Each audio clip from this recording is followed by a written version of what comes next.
What's going on, everybody? Welcome back to the channel.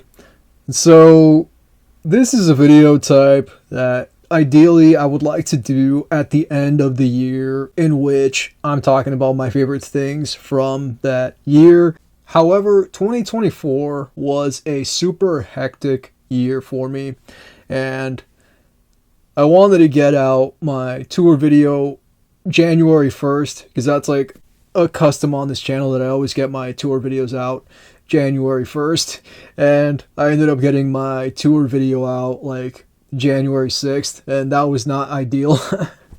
But this will be the last video that I do, essentially chronicling 2024. After this, it's going to be straight 2025, and onward, and I got a lot of stuff planned for what I want to do in 2025. If you've seen this video before, like I did one in 2023, for my favorite things 2023, and that was the first video type of this that I've done, and I kind of want to keep this thing going. I want to make this a thing that I do every year, and yeah, I hope that you enjoy our time together. I'm going to have breakdowns for everything, just in case you want to jump around and see my thoughts on different things.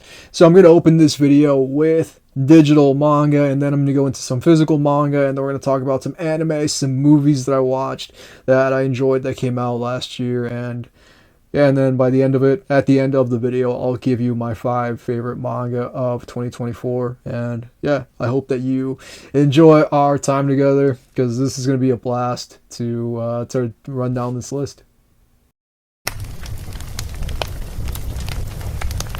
Alright, so in no particular order, here are 7 series that came out last year that are digital releases as of pretty much right now. These don't have a physical yet, though I think one of these does have a physical in the works. There was going to be another one that I was going to talk about, but I'm saving that one for a first impressions video. Even though it came out last year, I'm going to talk about it in a first impressions video, so I'm going to kind of hold off on, giving my thoughts on that one for now. That one is called Drama Queen, by the way, the one that I'm holding off on. But I was going to talk about in this video, but I've kind of since decided that I'm going to talk about it for next year. But one of the series that came out last year that I really enjoyed is a series called Astro Baby, which is by a creator named Shiro Moriya. I've talked about Shiro Moriya at least twice before on the channel. I did a Let's Talk about for Shiro Moriya's series Soloist in a Cage, which is one of the most heartbreaking things that I've ever read. Super brutal, super well done. I absolutely love it. I think that world building in that story is incredible, and I've pretty much felt the same way with Astro Baby. I think Astro Baby, if I had to choose a favorite from these digital releases, I'd probably say Astro Baby is my favorite. And I talked about Astro Baby in a first impressions video that I'd done, and really well done series. Pretty much the premise of Astro Baby is that there is this world where these beings called the Coopers exist, and Coopers get into people's bloodstreams or whatever, and they infect them with a Cooper virus, which is called Cooper 19 or something like that. I'm pretty sure we all know where this is all coming from. And yeah, I talked about it a little bit better, I think, in that video, because I'd recently, at the time, I'd read the chapters, the opening chapters or whatever, so I had that part of it a little bit fresher in my mind than I do now. Now I don't know how many chapters it's up to right now. I'll put, for each of these digital ones, I'll put how many chapters the series is up to. But yeah, Astro Baby's pretty good. We follow this kid named Billy, and he has this girl that he was in love with. She gives birth to a child that was somebody else's kid. He's a little bit younger than she is, but he's always had a thing for her, and he essentially tries to raise her baby, but her baby's also really special. There's something special about him in that he is actually a Cooper that took over this baby inside of her. I think her name was Ellie, if I'm not mistaken. And yeah, the baby pretty much takes over this baby. The Cooper takes over this baby's body, and then Ellie herself also becomes a Cooper and tries to kill this kid named Billy and the baby, whose name is Abby. And It's actually like for Shido Moriya having done this other series that was super brutal, which was Soloist in a Cage, which is one of the most visceral, incredible manga series that I've personally read. You know, from going from that and then doing Astro Baby, which also has like moments that are super brutal and whatnot. But Astro Baby's also like a lot more fun, and I kind of like that aspect of it, where like it is kind of brutal at times. I think it's a bi-weekly series, like each chapter comes out bi-weekly, but for something that's super brutal and whatnot, it also like at times is super fun. Like it doesn't take itself like completely seriously, though it does, you know, for the most part it takes the story that it's telling seriously, and that the artwork is incredible. Given that it is Shido Moriya, it has absolutely gorgeous artwork. If you haven't checked it out yet, definitely check out Astro Baby. I like the story quite a bit, and the artwork is solid, and I feel like it's a story that deserves love. I'd really hate for it to get the axe like the next series that I'm going to talk about, which is Ankoku Delta. So Ankoku Delta is one of my favorite things that dropped in 2024. Unfortunately, it was axed. It went for 35 chapters, which is still better than another series that I'd read. I talked about Ankoku Delta in a video. I also talked about Drunk Bullet in a video. I don't know if I talked about them. I don't know if I talked about them in the same video or if it was two separate videos. I talked about both of those in first impressions videos, and Drunk Bullet I thought was a lot of fun. Unfortunately, it got axed after like 24, 25 chapters. Drunk Bullet ended up getting the axe, but it kind of sucks, you know, because that creator had all these ideas for, you know, where he was going to take that story and whatnot, and it's definitely kind of makes me think of like Mike Flanagan after his one series. I forgot what it was called, but I'll post a picture of it right here. He had the Midnight Mass, I think is what it was called. Yeah, I'm pretty sure it was Midnight Mass. So he had like the series called, no, it wasn't Midnight Mass. That was the one about vampires. He had one about like kids who are like terminally ill, and it ran for one season, and he had all these plans for like a second season that it was going to run for, and it never was able to run for a second season because it got canceled. And he shared, you know, his plans for what he was going to do with that second season. So pretty much the creator of Drunk Bullet, you know, shared what he was going to do with, you know, in the future, all the plans and whatnot, the things that he wanted to do with Drunk Bullet. It kind of sucks, you know, like when you have a creator like that where like they care so deeply about a project. And I felt the same way about Ankoku Delta, which is the one that I actually personally really loved, and I read every chapter of Ankoku Delta. And you can kind of tell, like I said, at a certain point, you know, it starts to feel like the axe is coming. Like the creator knew, they told him at some point, or they told them at some point in time, you know, that like that series was going to get axed, and then they kind of sped up the timeline because it felt like a lot of stuff was super duper rushed, and it kind of sucked, you know, because I really came to care about the characters in Ankoku Delta. And Ankoku Delta, like I said, I talked about that in a video, and pretty much we follow these people that are from this world called Delta, which sits kind of like atop our world, and Deltans feed off of people like human beings as strong energies, you know, like anger or whatever, like they feed off of that, and they use that as fuel to kind of to power Delta, kind of like, you know, Monsters Inc. But yeah, like it's this world, yeah, where like they pretty much like I'd say closer probably to like Monsters Inc., where like they use fear and whatnot to power their world, and they have like these super long syringes that they insert into people and essentially kill them. They die of like a heart attack or whatever, but they suck out like people's like negative emotions, and they use that to power Delta. And it was a lot of fun, you know, like the lead for that series was absolutely a blast to hang out with, and then her friends were also like, you know, a lot of fun to hang out with. And you know, it kind of like little by little, it kind of meanders for a little while. It kind of reminded me of like Die Dark, you know, a little bit, where like at first it doesn't really make a lot of sense. Like there's just a bunch of stuff that's happening, you know what I mean? It's kind of like I've mentioned this a bunch when talking about Die Dark, but it's like I compare it to Seinfeld, you know, like a show about nothing. And that's kind of like what Die Dark made me think of, and Ankoku Delta to an extent as well kind of felt like that, where it's like a series about nothing for a little bit, you know, and then little by little we start to get the villains introduced into the fray, and then it starts to kind of shape into something else. And it's like by the time it starts to shape into what Alpa, the creator of the series, once it kind of gets to the point where that creator wanted it to be, it's already like too late. It felt like the attention to it had just dwindled. Or like when it first dropped, the first chapter of Ankoku Delta had like 200,000 views, and then from there it just kind of like went down to like, I think like 15,000 readers a month or a week or whatever whenever the chapters dropped, and ended up getting canceled, which kind of sucks, because like I love the artwork for Ankoku Delta, and it would have been really rad to see where it could have gone and how much more that world could have been expanded. But hopefully the next series that Alpa gets is better received, and it's able to last a lot longer than 35 chapters. But I mean, given that there's series that lasted like 18 chapters, I think Shadow Eliminators, I talked about that in the video, I think that lasted like 18 chapters and then was pretty much like was cut at 18 chapters. So yeah, that's kind of unfortunate. Some of the other stuff on this list is still ongoing, thankfully.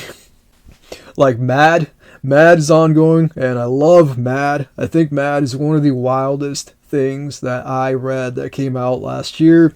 It's kind of hard to talk about Mad without spoiling it, so I'm going to have to say a few things that will, for the most part, kind of spoil the story, but I'm not going to go too deep into it. I'm not going to tell you what's going on right now.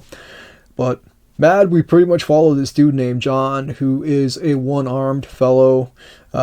We see him kind of spending some time with his sister, and as time goes on, you start to see that there's definitely something really wrong with John's state of mind, where at one point in time he tries to unplug himself, and by jumping off of a mountain, and his sister kind of stops him from doing so, and she's kind of like his guardian angel in a sense, and he's with this group of people, and at one point in time he ends up becoming kind of like a lab rat, for this infect. He ends up being infected with something that kind of changes him into something else, and I don't want to say too much about it because it's obviously I'm going to start getting like really deep into spoilers. But pretty much there are aliens that I don't know if they came out of like the Earth or if they were already on Earth. They wouldn't be aliens in that case, right? But I don't know if they came from an asteroid or what. I forget what the situation was, if they came out of the Earth, if they were like subterranean or whatever and they came out of the Earth, or if they came from outer space or whatever the situation was with that series with Mad. I can't remember off the top of my head, but I just know that like it just becomes absolutely insane. It becomes absolutely insane, and like I think the best way I can think of to describe it, and the way that a lot of other people have described it as well, is that it's like Fire Punch. Like that's the best way that I can think of to describe it. Like if you were a fan of Fire Punch, I think that you will like Mad, because it is so wild, dude. And personally, yeah, like every new chapter that drops, I'm right there flipping through it. And I think the last chapter that dropped, I'm not even going to say anything that happened in it, but the last chapter that dropped, I don't think there was a single word said the whole chapter, and it was one of the most intense things that I'd consumed. I don't even want to say read, because like there were no words. It was literally just flipping through it. It's like there was an episode of Mr. Robot that was kind of like the same way, where like nobody talked the whole episode, and it was a lot of fun. I forgot what the episode was called, but just, super well done storytelling in that way, where you can just visually show people what's going on and never say a word. Kind of reminds me of like the works of Shuzo Oshimi, where like he does so much without saying a word. Like if you ever consume Shuzo Oshimi's work, he does so much without saying much of anything in a lot of his stories. Like he lets the story itself just kind of he lets like the drawings and whatnot, the artwork, sort of tell the story without him having to use a ton of dialogue. He uses it brilliantly in stories like Blood on the Tracks and like Happiness and whatnot. And one of my favorites that I read, and I read the whole thing, and it just ended last year, which was Welcome Back, Alice. Also had moments like that where like it was just visual storytelling, and like there was almost no dialogue, and that's something that I really respect, and something that not a lot of creators can pull off, but when they do it well, it is absolutely incredible. And yeah, definitely I think Mad is one that's worth checking out. So another one that I really liked myself that I ended up doing an extremely long video about is Centuria. I talked about Centuria for like 30 minutes, and I really wish I would have cut that video down to like 20 minutes because there was like just so much I said that like I feel like I could have just said it in less words. Yeah, Centuria, dark fantasy sort of a world. As I'd said, I talked about it in a video. You follow this kid who, essentially washes ashore, but before that, he's on this ship with this woman named, I think, Mira, and they're sold into slavery, and then they are being shipped from point A to whatever point B is going to be, and on the way to point B, the slaves on the ship are essentially murdered because I think they're like in the middle of a storm, and to try to lighten the load, they end up just killing all these slaves, but there's like 100 slaves on this ship. The dudes who pretty much run the ship, who own the ship, whatever, work on the ship and own it, they don't see their lives as being valuable in any way, shape, or form because they're slaves.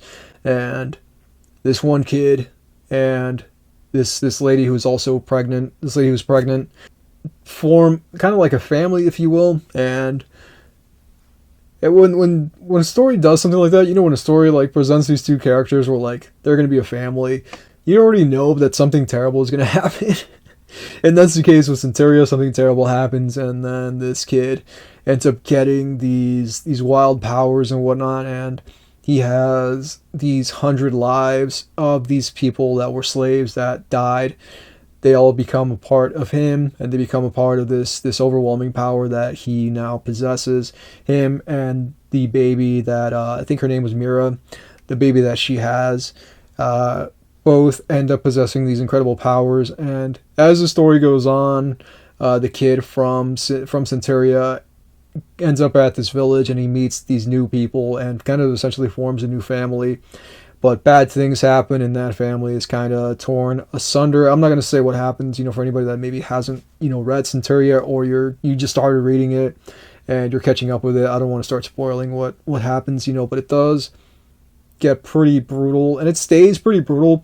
And it makes sense, because Toru Kuramori had worked for Tatsuki Fujimoto. I think he worked for him when he was doing Fire Punch, like a lot of the other creators have. Like, I'm pretty sure Yuji Kaku had also worked as an assistant for him when he was doing Fire Punch, and I'm pretty sure Yuki Nobutatsu had also worked for Tatsuki Fujimoto during the Fire Punch era. So there's like these three creators, and I'm pretty sure all three of them had worked for Tatsuki Fujimoto while he was doing Fire Punch. And it's so wild because each of their stories, in a sense, kind of feels in that vein, you know what I mean? Like, feels kind of Fire Punchy, Chainsaw Man-y, like they're all their styles. Like, though I would honestly argue that Yuji Kaku's style is probably the grittiest. His style is super duper gritty. Like, Hell's Paradise is super gritty. His canceled series, which is incredible, Yashimon, is also super gritty. And I'd say his series is probably the grittiest. But what I like about Centuria is that, like, it wants to have heart. Like, it's a story that has a lot of heart, and it does get super duper brutal. Like, there's parts of it that are just absolutely vicious.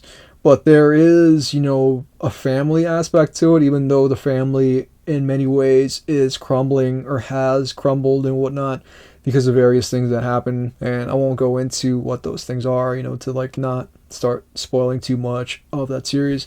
But yeah, definitely check out Centuria if you haven't, if you're a fan of like dark fantasy and you want to see like really wild looking creatures and just solid storytelling by a creator that I think is going to go places, especially considering that Centuria's been going for a while now. I think it's over like 40 chapters at this point in time. So it's definitely not going to, I don't think it's going to get axed anytime soon. It's definitely a series that's going to probably inevitably end up, getting a physical release sooner or later. So yeah, I'm definitely looking forward to that if and when, we get one. And so let's talk about Astral Royale. That was another one that I think it's getting a physical release, if I'm not mistaken. I think I'd seen that, or maybe I didn't, and I'm full of it. But I swear I saw that, like, Astral Royale is getting a physical release, which I think it deserves one, because Astral Royale has been a lot of fun since it debuted. My one gripe with Astral Royale is that it introduced way too many characters just right off the bat, and it was impossible to keep up with all those characters, because it's a family of, like, 12 people or something, but they're all adopted. There's only one dude who was like the actual legitimate heir to this like Yakuza gang. He adopts a bunch of kids. This mob boss, this Yakuza boss or whatever, adopts a bunch of kids and ends up having one that is his legitimate heir. Carnage essentially ensues after there is this meteor that strikes, I guess like Tokyo or whatever. I forgot where it was. The situation pretty much just strikes this one place, and a lot of people that are within the vicinity of the strike get sort of like superhuman abilities called astros, but you also have to be holding like a totem. Like you have to be holding something like something that's, I guess, I don't know, dear to you or whatever you were holding at the time. That is your totem, and as long as you have your totem, you can use like astro powers. And the lead in Astral Royale has this ability where like his whole arm, is, I don't know how to like describe it, like is like just like a weapon. His whole arm just becomes kind of like a weapon, and that's his his astro. And there's different dudes. There's a dude who has like Doc Ock, right, from Spider-Man. Like there's a dude who's like kind of like that, has like that sort of ability. And there's a girl that goes invisible, and Kimpa, I think her name was. There's all these different characters that are, that exist within this story, and it's that one kid, who is the legitimate heir of this, this family dynasty or whatever of mobsters, of Yakuza, is trying to gather all the brothers under this one umbrella. And I like Ken Wakui, you know what I mean? He did Tokyo Revengers, which I think is a great series, and I have a bunch of Tokyo Revengers back there. But yeah, I like Ken Wakui quite a bit, so it's something that I want to keep reading. I want to keep reading these. I want to keep reading it, digitally and whatnot, and see, where it's going to go. And so far, I think it's been pretty good. It's doing really well. I don't think it's going to go anywhere anytime soon.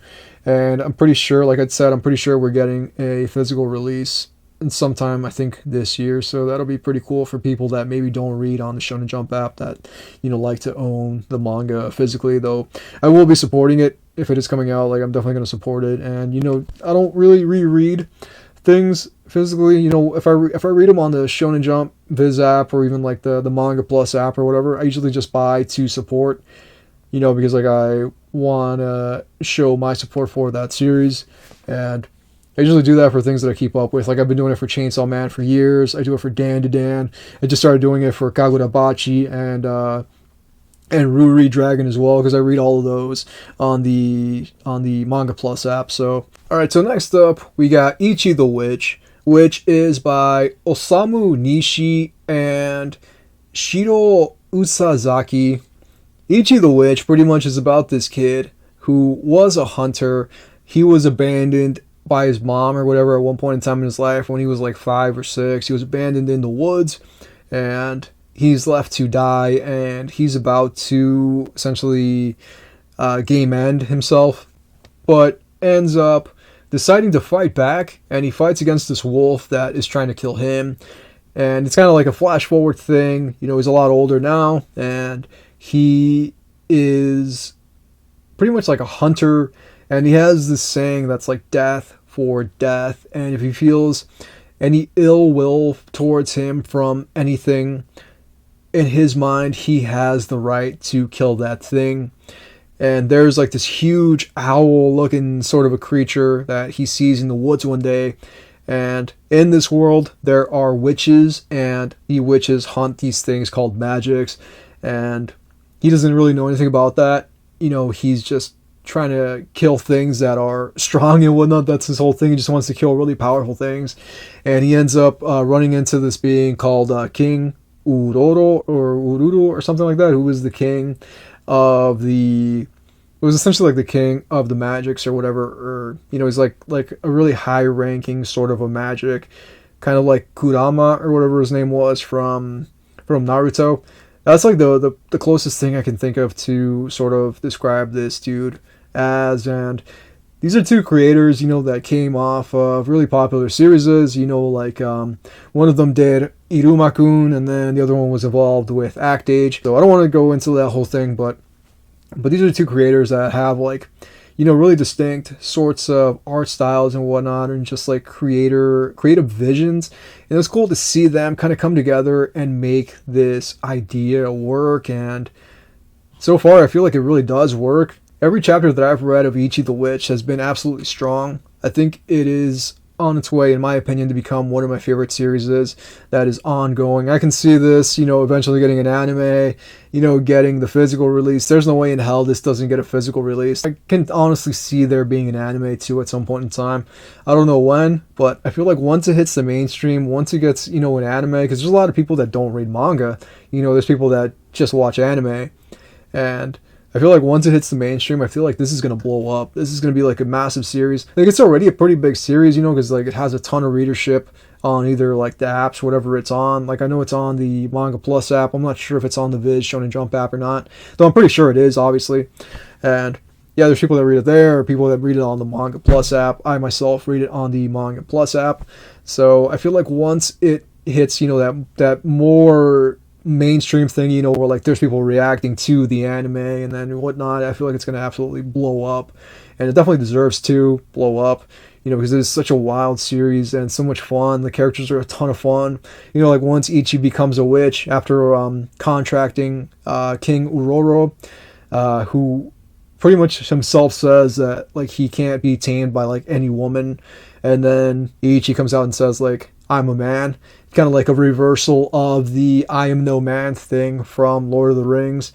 And so Elwyn, I think was the woman who said it, Elwyn, or whatever her name was, in Lord of the Rings, the final one, Return of the King or whatever. That's kind of like a reversal of that. And love the artwork, love the characters. Like, it's a bunch of women, and this one kid. And it is women, because they're witches. And the whole thing is like witches have these magical abilities, and no men have ever been able to tame a magic. Only women are able to tame magic. So Ichi is essentially the first man ever in the history of this world to have tamed a magic, and it definitely upsets the balance in a way. And so it's pretty wild to see the way in which it is handled within the story. So yeah, I definitely want to keep reading it and see where it's going to go and how it's going to build over time. I think it's like up to like 20 something chapters so far, or maybe a little bit more than that. But I've had a ton of fun with it, and I want to keep reading it and seeing where they're going to take this series. And hopefully it can last for like 100 chapters, more than that actually. Hopefully it can last for hundreds of chapters and just becomes like just an absolutely massive series, and these two creators can just write it for the next however many years. Like, that's definitely, I think that would be a really wild thing to see in the future. And yeah, that's it for my digital releases. And now we are going to get into my mentions. These aren't going to be in the top 10. These are just going to be some things that are physical releases that I enjoyed that came out last year. And then I'll do my top 10 through 6 of my favorite releases. And then we'll go into like some manga and films and whatnot, and games that I played that came out last year. And there's a lot of stuff that came out last year that I enjoyed, so this is definitely going to be a hefty video. Please stick around.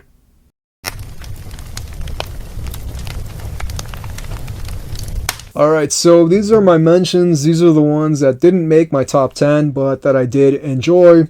And right here, right off the bat, in no particular order, we have Yomotsu Hegui. This is by Masasumi Kakizaki. This is a creator that I think is one of the better creators that I've ever consumed work by. All his artwork is super gritty. It feels almost like a film. And I say this every time, like I talk about Masasumi Kakizaki, but I swear to God, he looks like the Japanese Robert Rodriguez. I don't know if I'm the only one that sees it, because nobody's ever commented on it when I bring it up. But like, I swear to God, they look super duper alike. And it kind of makes sense, because this dude's art quality is like a film. Between this, Bestiarius, and a Hideout, which I also have on the shelf. And then he's also got Spy no Tsuma, X Gene is another one that he's done, that one of my subs told me about. And yeah, man, Masasumi Kakizaki. Oh, Greenblood too. He's done Greenblood. Everything he does, like his artwork is so gritty, so dark. And I just love it. I love the way that he brings things to life. And Yomotsu Higuru is kind of like a Lovecraftian sort of a story where this dude makes a deal with this young girl who's like a reaper of sorts, and there's a lot of stuff that happens in this story. So like I talked about this in a video. So if you want like a way better sort of explanation of it, go watch the video that I did of it. But pretty much like his family is murdered and he tries to get revenge for his family who's murdered, and he makes a contract with this girl who is a reaper or whatever, and he becomes this sort of like eldritch Cthulhu looking creature to take revenge on the people that murdered his family. And it's a pretty brutal series. I like the artwork quite a bit, as I'd said, and it's only 3 volumes, so it's a pretty quick read if you want something that is gritty. Kind of reminds me of like Law-Abiding Citizen. So yeah, definitely check out Yomotsu Higui. Smoking Behind the Supermarket with You. I'm kind of surprised that this didn't make my top 10. It really should have, but it kind of bugs the hell out of me. Where it's like I really enjoy the series, but it also bugs the hell out of me. Like that dude right there just bugs the living hell out of me, because like I like him, but he's like a 40-something-year-old dude and he acts like a teenager sometimes. She's in her 20s. Kind of gives me like After the Rain vibes. But or even like My First Mister is another one that I think of, and it definitely like bugs the living hell out of me that like he acts like a teenager around her. If she says something suggestive to him, he acts like a shy little boy or whatever, and she's always teasing him. I still like it quite a bit, like I like reading it. I've read the first 2 volumes of it. I have the 3rd volume on the shelf over here. I haven't gotten to it yet, just because like it's like, well, I like it. It irritates me every time I read it that he just acts that way, dude. And like I don't feel like as a grown man, as a 40-something-year-old dude, you should be, getting all like flustered and whatnot because the girl is showing you attention. It just feels really weird to me, really impractical, and doesn't make a ton of sense. But I do like it, I like her quite a bit, and pretty much like they hang out behind the supermarket and smoke cigarettes. She plays like 2 different people essentially for his benefit because he's an idiot. He's like dense as all hell and doesn't realize that she and the girl that rings him up are the same person. Like when she's behind the counter, like her hair's all tied up and whatnot, and she kind of looks like one person. And then when he goes out to smoke with her, she has her hair down and is pretty much like out of uniform, so she looks like a completely different person. So yeah, definitely really like the series. Definitely think it's worth checking out, and it's kind of like episodic. Like each chapter is kind of like its own little sort of self-contained sort of a thing, though it does have like a through line and whatnot. So it does sort of progress in a sense, and I'm kind of hoping that, as it goes on, we start to kind of pull a little bit away from the more corny aspects of it, and we start to form a more real adult sort of a relationship between these characters. I really hope it doesn't stick, with the, oh my god, she touched my hand thing. I feel like that's super duper played out at this point in time, but yeah, I don't know, I guess we'll see. And right here we got Snowball Earth by Yuhiro Tsuji-Tsugu. I really liked this first volume of this series. This definitely caught me by surprise because I wasn't expecting to enjoy it nearly as much as I did going in. I thought it was going to be a lot more campy than it is, and it's actually pretty brutal, pretty serious at times too. Pretty much, this dude was like humanity's last resort, I guess if you will, like humanity's savior. Him and his robot buddy, which is like that dude right over there, we're going to save humanity from these giant kaiju creatures, but he ends up failing his mission, and a long time passes. I think like over 10 years passes on Earth, and Earth enters like the Snowball Earth event, which is like a real thing that I think scientists or whatever have talked about, like a Snowball Earth where like the Earth just like freezes over or whatever, like a catastrophic event or whatever that could potentially happen. It happens in this world because of the kaiju, and he wakes up like 10 years later or something like that, and he has like no social skills whatsoever. Like the only person he talks to is his robot friend that he pilots, and that's literally it. He has like no friends beyond that, and no, he has like no choice but to make friends in this post-apocalyptic Snowball Earth sort of a world, and he is trying to do his best to do that, but he doesn't know how, and he ends up just creeping the hell out of the people. He ends up creeping the people out, on the Earth, many years into the future, because they have no idea what to make of him. He tries to smile at them, but when he smiles, he looks terrifying. And yeah, it's super fun, dude. It's super irreverent, and at the same time, has heart, kind of emotional at times. Really brutal, way more brutal than I thought it was going to be. But definitely worth checking out. I definitely think that this is a good one. Didn't make my 10, unfortunately, but it did make honorable mentions because I did enjoy it quite a bit. Boom, we got Tank Chair. This one should have been in my top 10 as well, but it didn't make it. And this is one that I think was a ton of fun to read. Makes me think of like Mad Max. I say these things every time I talk about this. Makes me think of like Mad Max, Turbo Kid, Hobo with a Shotgun, those sorts of things. Death Race 2000. Just irreverent, dude. Like, I mean, just looking at that cover right there, I feel like you can tell that it's like a super irreverent series. This is Manabu Yashiro. So pretty much we follow this dude right here named Nagi Taira, who at one point in time in his life was an assassin, but something happens where, like, I think his little sister's in danger and he puts himself in harm's way to save his sister and ends up becoming kind of like a vegetable. Paraplegic. He becomes paraplegic and kind of like a vegetable or whatever, where like he doesn't move or talk or whatever. He just kind of like sits in this chair and stares off into space until, much like I talked about Ichi the Witch earlier, where like he feels like somebody's murderous intent or whatever, he suddenly springs into action and tries to kill the person that wants to kill him. And he's got all sorts of chairs and whatnot that he uses when his brain activity kind of comes to, but his brain is only active when he feels like someone is trying to kill him. If he doesn't feel like somebody's trying to kill him, his brain kind of like shuts back down. So that's definitely a thing that ends up hindering him later on in this first volume, that his brain kind of like enters rest mode again, once he no longer feels like he's in danger. And ends up actually putting him in danger because he fights an enemy that can turn off their like killer instincts or whatever. So like he doesn't feel their murderous intent against him. And yeah, it's a lot of fun. It's super violent, super gory and whatnot, but I just didn't love it as much as I thought I was going to love it. But I did enjoy it quite a bit. And I definitely have Volume 2 on the shelf, so it's something that I will be continuing. And yeah, those are my honorable mentions. On to 10 through 6 of my favorite manga of 2024.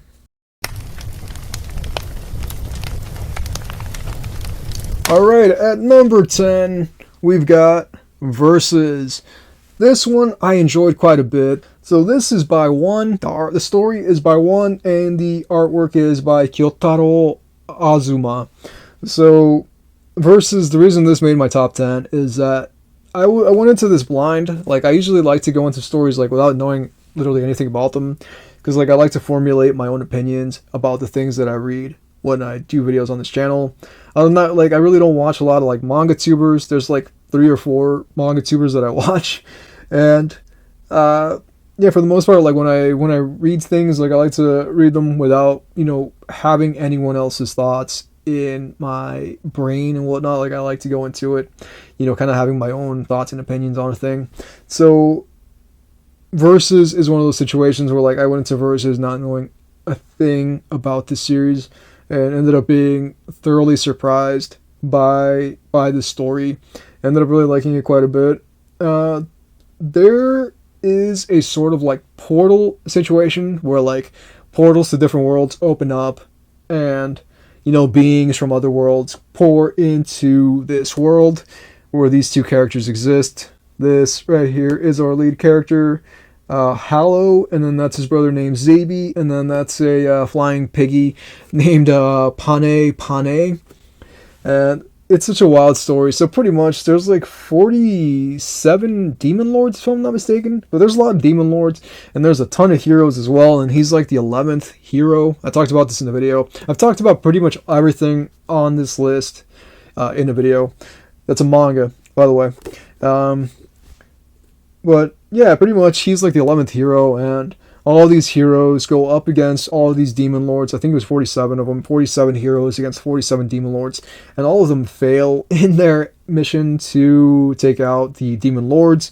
And the story kind of goes off the rails from there, and we end up getting beings from like other worlds that come in, and to an extent they're able to essentially kind of like take out the beings from each other's worlds to an extent, because like the beings from those other worlds start to find ways to the evils from those worlds. In this world, it's the demon lords and whatnot. In another world, it's like parasites.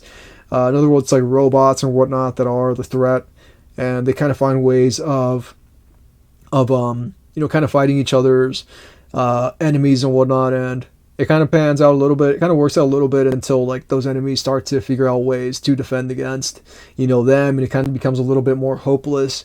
But I kind of like that, because then it forces these characters to find ways to overcome, those adversities and whatnot. And yeah, it's a pretty good manga, dude. I've enjoyed it quite a bit. I'm really looking forward to reading Volume 2. I think I ordered Volume 2. I don't think I have it yet. I don't think it's out yet, for that matter. Yeah, I don't think Volume 2 is even out yet. But it's been, I'm like eating my hair. But it's been a blast to read this first volume. And yeah, if you like fantasy, but you also like, I want to say, genre hopping storytelling, where it becomes kind of like Halo at one point in time, I think that you'll definitely have a blast with Versus. And it is one, who did One Punch Man and Mob Psycho 100. So I think that if you're a fan of either of those things, I think you'll probably really enjoy Versus. Alright, so next up we've got After God. This one I had pre-ordered, and then I canceled my pre-order, and then I ended up just buying it. After God by Sumi Eno really caught me by surprise. I really enjoyed the hell out of this series. Wasn't expecting to like it as much as I did. This is another one where like I just went in blind. Talked about this in a video. I think I actually talked about it in the same video that I talked about Versus in. But pretty much there's this world where there are gods that exist, and these gods land in Japan. They land in like Osaka, I think, and I don't know if they did land in Osaka, but they land in like Tokyo and whatnot, and kind of like take over sections, and they're barricaded off. These sections where these gods take over are barricaded off, and people can't enter those sections, because if you look into the eyes of a god, you burst into water. And the story follows this girl right here, whose name is Waka, and we also follow this other dude whose name is like Toki Naga, I think his name was. And they are trying to take on these gods. She has her own reasons for wanting to take on them, and then Toki Naga just wants to eliminate them altogether. And so they kind of form an alliance within this broader sort of organization that is dead set on trying to end the gods and figure out ways to end the gods. And there's something really special about her, that she has a special sort of a power, and they're going to use her power to fight the gods and whatnot. And it's really wild, man, because like we end up back at this facility at one point in time, and there's like all these sorts of experiments, and humans infuse themselves with like parts of these gods and whatnot, and become really hideous sorts of monsters. And I don't know, there's a lot of stuff that happens within this story that it just really piqued my interest, and I want to say almost kind of like body horror-ish, man playing God, you know what I mean, like making these really insane sorts of creations, concoctions, whatever, in an effort to fight the gods. Kind of reminds me of like Hell's Paradise, because Hell's Paradise has something like that as well, where like humans start to like morph into like godly sorts of creatures by eating these fruits or whatever, if I'm not mistaken. I forgot what the thing was with Hell's Paradise, but it kind of reminds me of that. Definitely makes me think of that. And really, really wild story. The ideas and whatnot that come forth, and the execution and whatnot, the artwork, it's all absolutely solid. And yeah, I'm looking forward to reading Volume 2. I don't know if Volume 2 is out yet or not, if I have it on the shelf or if it hasn't come out yet, but yeah, I'm definitely looking forward to seeing what the hell happens next. Because this first volume definitely caught me by surprise and really enjoyed it quite a bit. Definitely glad that I ended up picking it up, even though I'd canceled my pre-order. Alright, so up next we got Mysterious Disappearances by Nujima. This series, I think, is a ton of fun. Like, I watched the anime for Mysterious Disappearances. I've been pretty much keeping up with the manga as well, even though, like, literally, the anime pretty much shows you everything that happens in the manga as well. But if I had to take my preference, I'd say I want to just keep reading the manga, because I really like the artwork. I like the ideas, within this story, and it's definitely a pretty unique sort of a tale. It involves, like, reading, which is cool. I'm always a fan of stories where, like, the characters are involved in reading, I guess, if you will. Like, the next series that I'm going to talk about involves manga, but in this case, we follow this girl right here whose name is Sumireko, and she is kind of like a failed writer. And then we also follow this dude back here who is from, like, another world, and he sees these sorts of exclamation points, these signs with the exclamation points. He'll see them around the world, and anytime he sees something like that, that means there's something weird sort of going on, like there's some paranormal sort of a thing going on. And at one point in time, Sumireko finds that grimoire that she's holding right there, and when she finds that grimoire, things in her life become extremely bizarre.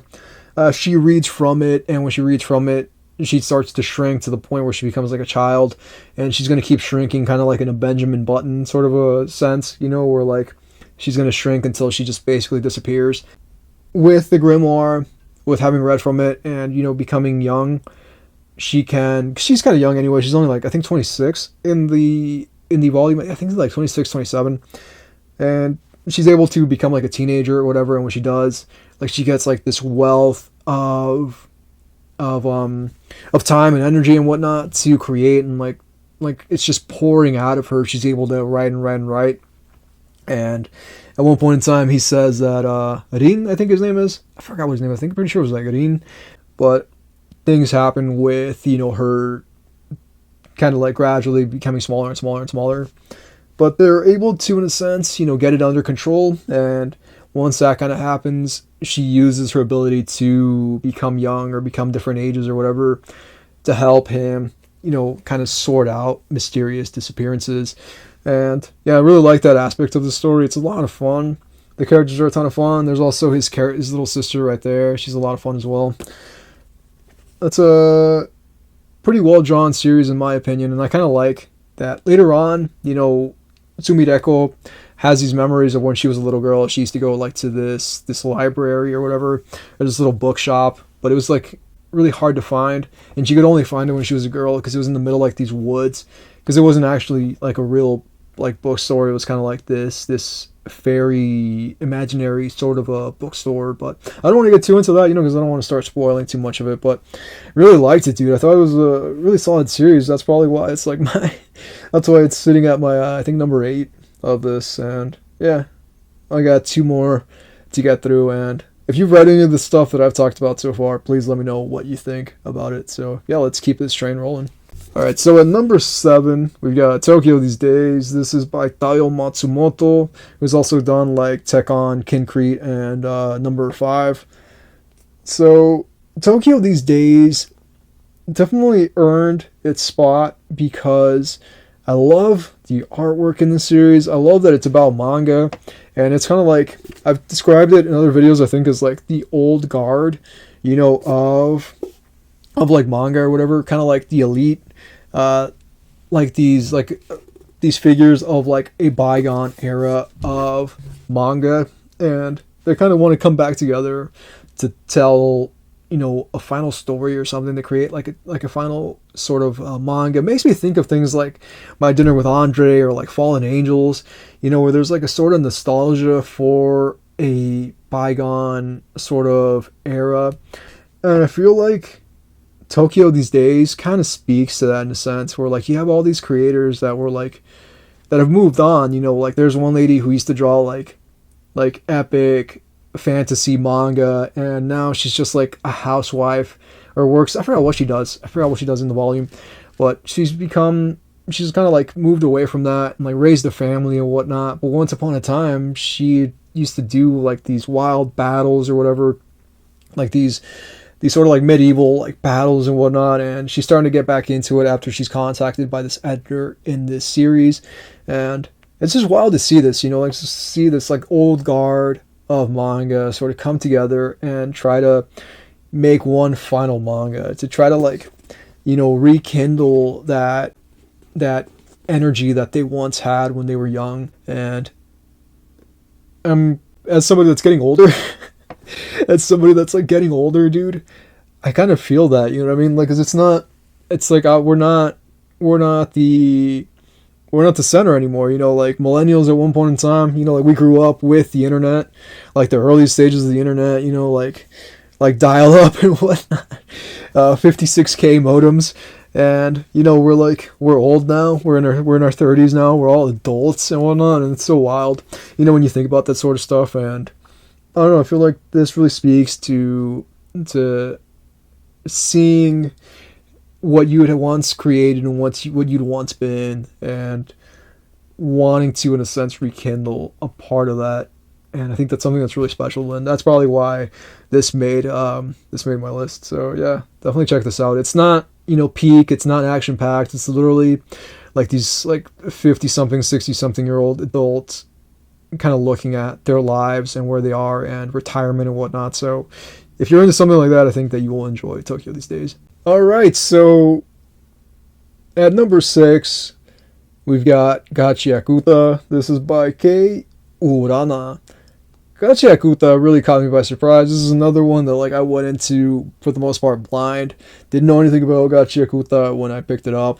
And this series has been just absolutely wild to read. Pretty much we follow this kid right here who has the ability to, I think, turn trash or whatever to his band trash to like his will. It's been a minute since I read this since I read this series. Like I read the first 2 volumes of it and really enjoyed those first 2 volumes. I don't think I started volume 3 yet, but I loved the first 2 volumes of it and ended up wanting to add it or push it up really on my list of my favorite manga that came out in 2024. But pretty much his story, actually this is getting an anime. I totally forgot about that. It's getting an anime. I think it's coming out like this year. But pretty much like his story starts off on this floating sort of city, kind of like Columbia or whatever in BioShock Infinite, or like Elysium, or even like Battle Angel Alita, where there's like this sort of world that exists at the top, and then there's like a sort of like lower world at the bottom. And Gachi Akuta kind of has that where like he is in the upper sort of floating city and whatnot, and all the trash from that floating city ends up on the earth below, and there's people down there that have to live amongst the trash that the people from the floating city throw down. And pretty much if you are convicted of murder or something like that, or like a heinous crime in the floating city, you are cast out to your death. And that ends up happening to him. He's framed for a murder that he didn't commit. I'm not going to go too far into that. And he ends up being cast out of the floating city, and he ends up on Earth. And he realizes that he is, I forgot what it was called. I think it's called like a giver or something. And he's able to imbue things with like a sort of mana. Anything he touches, I think he can imbue it with mana. There are these trash beasts that have, I think it's like anima, I forgot what it was called, but they have this sort of like mana as well. And given that they had been cherished or whatever at one point in time, or had sort of feelings, either negative or positive, whatever feelings, these trash beasts are able to gain sentience in a sense and gain like an anima or whatever. And he ends up coming across them, ends up being saved by this other dude who ends up becoming kind of like an instructor to him and shows him how to like use his giver abilities and whatnot. So yeah, it's a pretty wild story. Like once he gets to Earth, and he starts to be able to use his abilities, and you meet all these different like wild characters or whatever. It's got like a really interesting sort of cast of characters, and really enjoyed the first two volumes of it. Need to read volume 3 at some point in time. I got plans this year for trying to put like a massive dent into my TBR. I'm going to be pushing out at some point in time. This is my goal. Hopefully I can actually achieve this, but like every month at the end of the month, or rather beginning of the following month, I want to kind of do like a rundown of everything that I read, for that month. So that's something that I'm really hoping I'm able to pull off. And yeah, if I can do it, then yeah, we'll have, there'll be no excuse. I'm going to be trying to put like a massive dent into my TBR, because it kind of, doing my other video kind of bummed me out when I saw that massive TBR that I had. And I need to like start, pumping the brakes on dropping videos and start, spending more time reading. But yeah, gotta check with the absolutely solid series. One of the better manga series that came out last year, physically anyway, because I think it's been getting released digitally. Definitely want to see where the hell this is gonna go, because the idea of the premise and whatnot, with the floating city, and then him ending up on Earth, just been absolutely wild. So definitely looking forward to consuming more of the story in the future. And yeah, those are my top 6 favorite manga of 2024. We're going to talk about some anime, we're going to talk about some films, we're going to talk about some TV shows that I liked that came out last year. And then we're going to close the video out with my 5 favorite manga of the year. So let's do it. Let's jump into some anime. We're going to change positions to face this way. And yeah, I hope that you continue to enjoy our time together.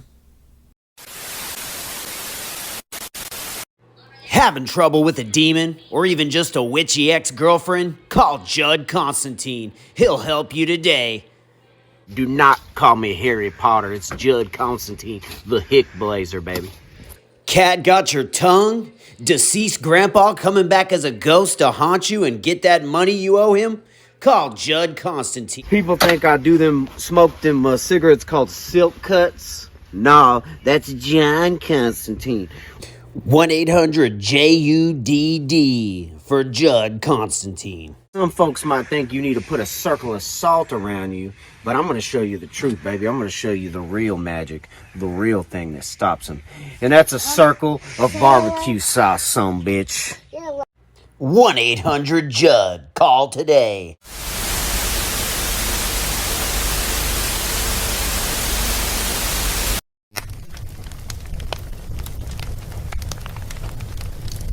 Alright, so now we are on to the anime portion of my favorite things 2024. Alright, so I've got a bunch of anime I want to talk about that I enjoyed that came out last year. And one of the series that I quite enjoyed is Delicious in Dungeon. I thought it was an extremely well made series. I think it's the same studio who made Cyberpunk Edge Runners, and the work that they put into the animation for this series is incredible. For something that at times is super nonsensical and just full of laughs and whatnot, it can get pretty brutal at times, like super emotionally draining, and you come to really care about this core group of characters. And just in case you've never heard of Delicious in Dungeon or Dungeon Meshi, which has a manga box set out now that I really want to get my hands on, but I'm kind of waiting for it to go on sale.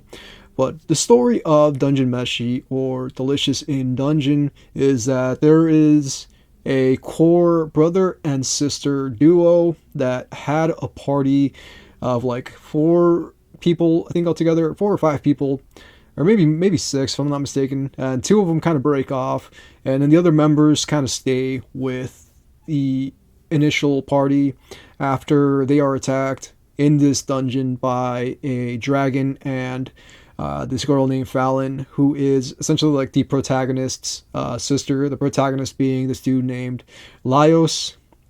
His sister Fallon is eaten by a dragon, and they have like a certain amount of time or whatever to get her back before she's digested by this dragon. And the story from when she gets eaten by the dragon to like where we pick up, like a lot of stuff has happened, and they're trying to form essentially like a new party. It's Laios, this like hobbit looking dude named Chilchick or something like that, and is it Chilchick, Marcial, and Shinji? This hobbit looking dude named Chilchick, this elven girl who does magic named Marcial, and along the way they pick up this dwarf who is like a master chef or whatever in the dungeons, and like he cooks up monsters and eats the monsters that they come across in the dungeon, and it's like a delicacy for him, and the other party members end up partaking in it, and it becomes like this whole thing about food, and it really reminded me of like Golden Kamui, and that's like another one there's like so centered around food, and I loved Golden Kamui, and I love Delicious in Dungeon. Like I can't wait for season 2, and I definitely want to get my hands on the that box set. It's a really nice looking box set. It's like, it looks like a treasure chest or whatever, I guess, like you come across in RPGs and whatnot. And this is essentially kind of like set up like an RPG, you know, where there's like a party with like a mage and a knight and all these other different characters and whatnot. And it's a lot of fun, dude. I thought it was phenomenally done. There's parts of it that are like pretty brutal, and I don't want to say too much for maybe anybody that hasn't, you know, seen it yet, or maybe you're reading the manga and you don't want to be spoiled on what happens, but it does get pretty heavy, you know what I mean? Like emotionally heavy, like brutally heavy, where you just see the juxtaposition of it being fun and light, and then there are moments that are like, holy hell, is this the same series? You know what I mean? I think it's really well done, and it fits the whole series, and I like things that can balance, you know, that can find a balance between humor and just awful, horrible things happening to characters. Yeah, this is a great example of that, and I loved Delicious in Dungeon. Alright, so the next one we're going to talk about is The Fable. So I've read a bit of the manga for The Fable, and that is a manga series that I really love, and I'm going to talk about that in this video because it's a part of my top 10. And the anime I thought was really well done. It covers a pretty good chunk of the story, if not the whole story. I don't know if it covers the whole story because I haven't read the whole manga yet, but the anime was solid. I loved it. You know, like I tuned every week to watch it. I don't know if anybody was watching it. Didn't really seem like too many people were, you know, keeping up with the anime. And my guess is it's more of like an acquired taste.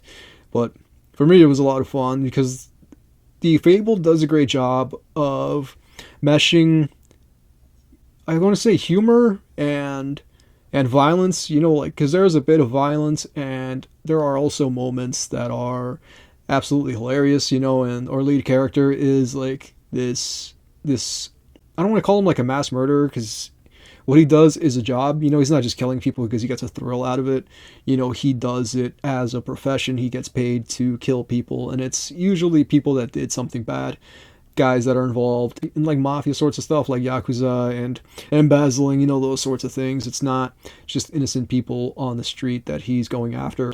He kind of hits a certain point where he's killed so many people that he's killed like 70 something people, you know, as a part of his job, and he ends up having to go with his getaway driver who plays his sister, who cosplays his sister. They go under these aliases, and they go to like this seaside town, and they have to pretend like they're just regular people that are staying there, but they're staying in this house that's owned by the Yakuza. So people in and around the area who have like Yakuza ties start getting a little suspicious about who they are and why they're there. And you know, he can't kill anybody for like a solid year. He has to go on essentially like a permanent vacation. It's not really 100% permanent, but he has to take a year off where he doesn't kill anybody.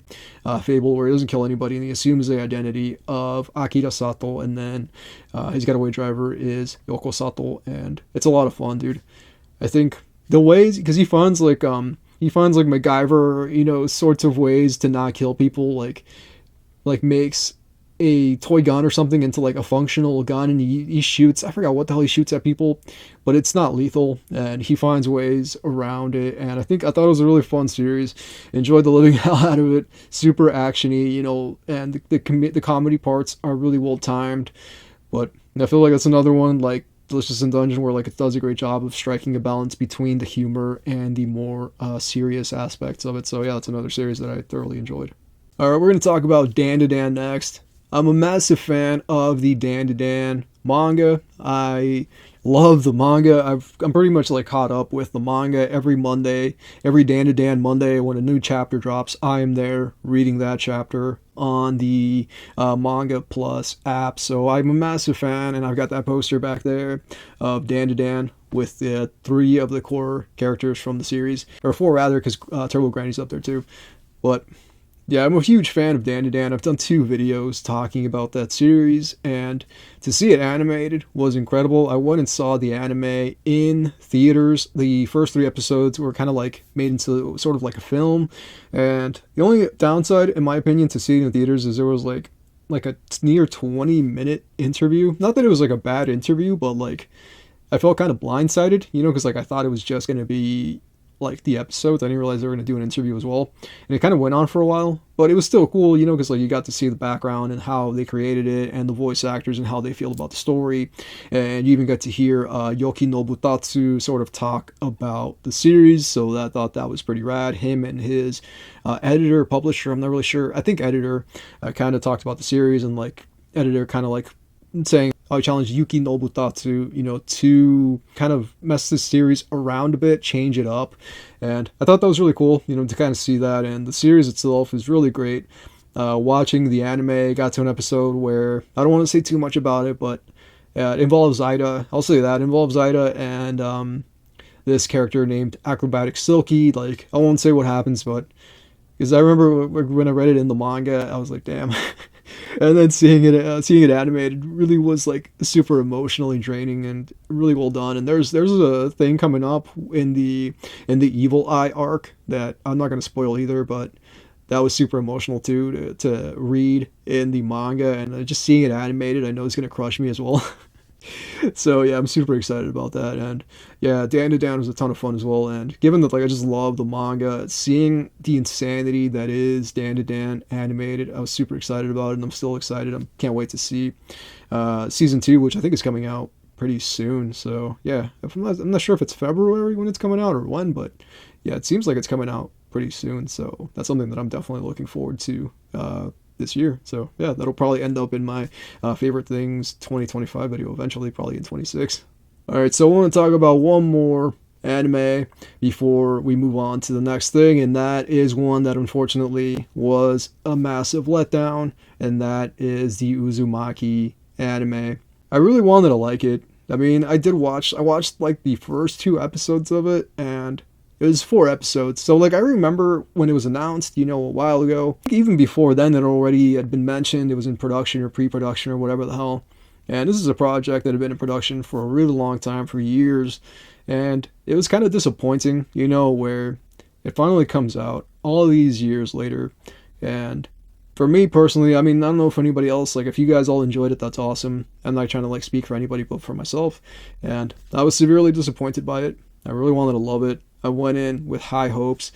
Really liked the first episode quite a bit, and then the second episode, I don't even know what the hell happened, but there was like a gigantic ball drop, and it was awful, dude. And after I watched that second episode, I was just kind of like, you know what? I think I'm okay. I don't think I need to watch. I don't think that I need to watch any more of this. They crammed way too much into 4 episodes. Like they could have easily made it into 12, but I don't know what the behind the scenes looked like, you know, the reason that they wanted to cram so much into so little. But I don't know, read the manga, that's all I gotta say. The manga is incredible. I just reread it for like the 3rd time for my for a Junji Ito video that I'm doing like a massive Junji Ito video spanning all of his stuff that I own that's in English, because there's stuff of his that I don't have, but for the most part I'm doing like a giant Junji Ito video. So like I literally just finished reading Uzumaki the other day, and now I'm reading fragments of horror towards that video. But yeah, I would just say, like, it's unfortunate. It feels like everything that's come out anime-wise, that is pulled from Junji Ito's universes. It just feels like it's fallen flat, and that's really disappointing. You know what I mean? It just feels like, why can't like a creator that actually, cares, pick up the project, and run home with it, take it that extra mile. But unfortunately that hasn't yet happened. And yeah, I mean, I don't know, I guess we'll see what other adaptations we get in the future. It would be cool to see Remina, animated, because I think Remina's pretty wild. Or even like Gyo or something, or even Tomie. I mean, I know Tomie's got a film, and so does Uzumaki. I have the Uzumaki Blu-ray, but yeah, I don't know. We'll see. We'll see what the hell happens in the future. And yeah, that was the anime portion. I did not watch a lot of anime. I really don't watch too much anime, to be honest with you all. If you watched any anime, please tell me what your favorite anime series were of 2024.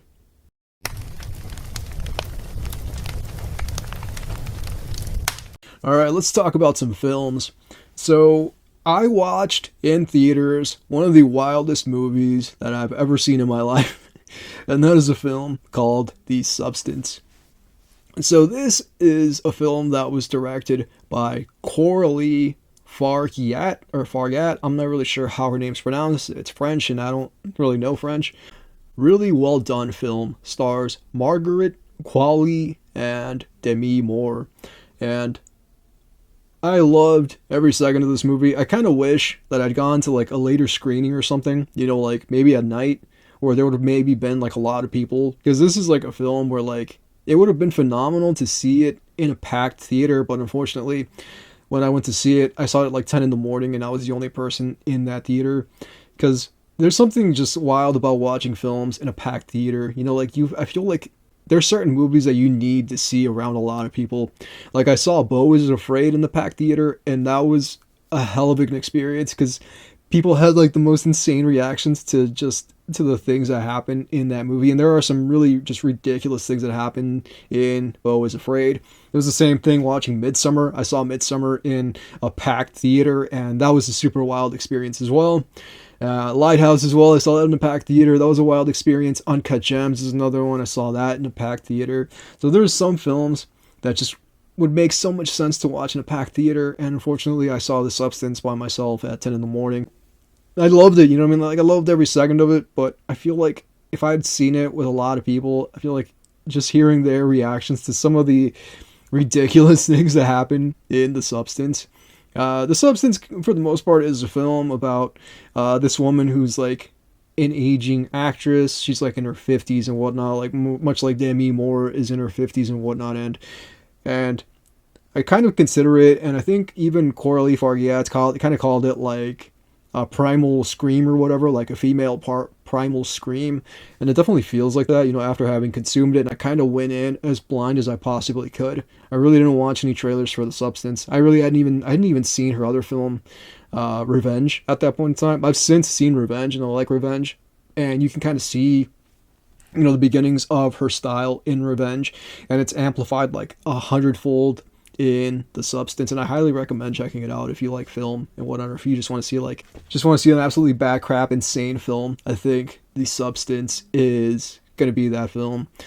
The cinematography is incredible. The cinematographer was also a dude who worked on Promising Young Woman, which is a film I watched in 2023 and loved.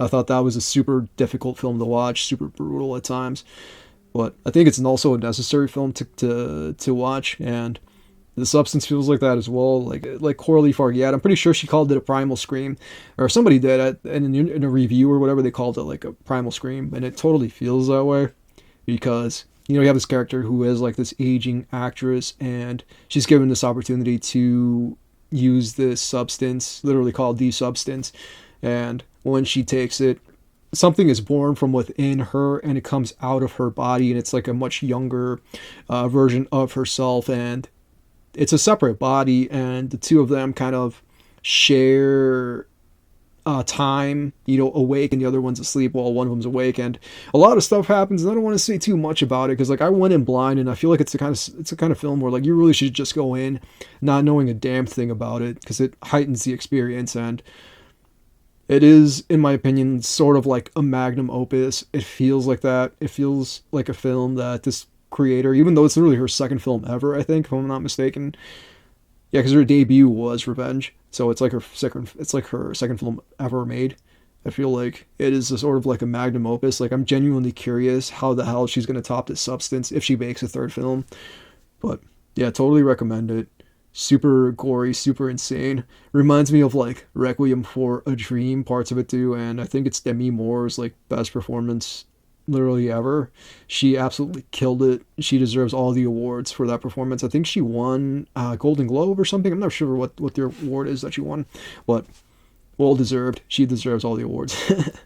Yeah, and that was definitely highly recommend watching The Substance. All right, so next up, we are going to talk about what is probably my favorite film of the year, and that is Dune Part 2. That movie, I saw it twice in theaters. I saw it first by myself in an almost empty theater. There weren't that many people. I saw it in IMAX, and then I went back with a friend of mine because I wanted him to see it as well, so I bought him a ticket, and I took him to see Dune Part 2 and ended up watching it with him a second time. Only this time it was in a packed theater because the first time there really weren't that many people in the theater with me. I think there was like scattered people. But seeing it in a packed theater, I think really adds to the experience because like you hear all the reactions of the people that are watching it. And for me, that was like the second time that I'd seen it. So like I was just continuing to be in awe of the incredible film that I'd seen by Denis Villeneuve, who is a phenomenal creator. He's done some of my favorite films. He's done Prisoners, which is a solid film. He did Sicario, which is another incredible film, and he also did Arrival. And he's done other films as well, but I love Arrival. Arrival, every time I watch it, breaks my damn heart. It is such a masterpiece of a film.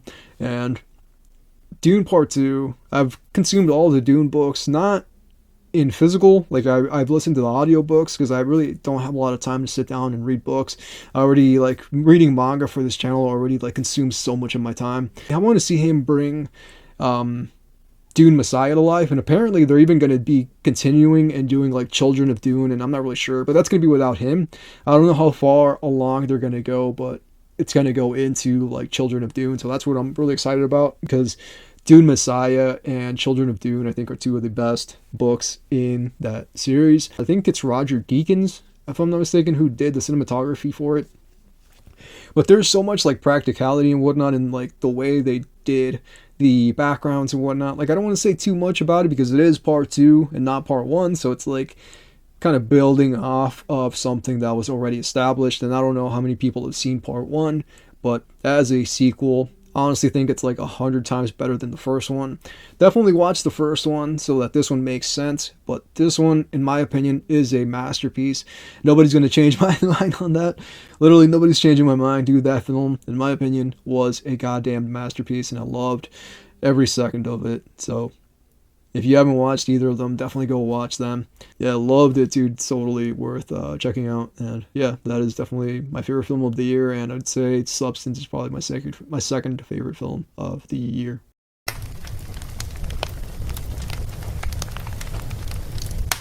All right, let's talk about some TV shows. So I watched the Fallout show this year, and I loved it. I thought it was really well done.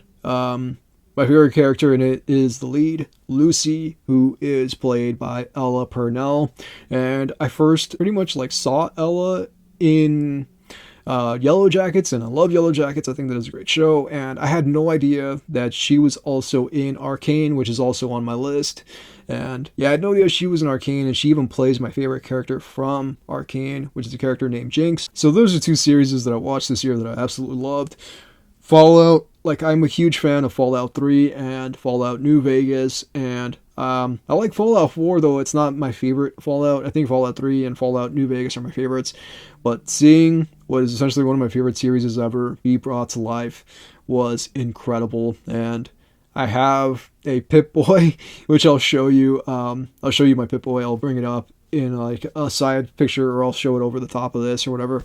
But yeah, seeing the show seeing the game brought to life and whatnot was incredible, and like I loved every episode of the show, and I can't wait for there to be a season 2 of it. And I know Ella Purnell had said herself that she's kind of like going to step away from doing more, video game stuff in the future because she doesn't want to be typecast. Not that she hates, doing video game stuff. It's this, like she said, she doesn't want to be typecast and that sort of a thing, and she wants to do sorts of other projects. But, I think she did a great job in Arcane as well. I loved her as Jinx, and Arcane ran for 2 seasons, unfortunately.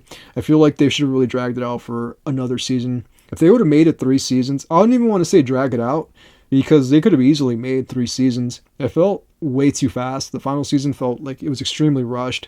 I still enjoyed it. I thought it was still really well made. It's obvious they put a lot of time and effort into making it, given that, like, I think the first season came out in 2020, and then this season came out in 2024. So it's like years of time and effort and whatnot.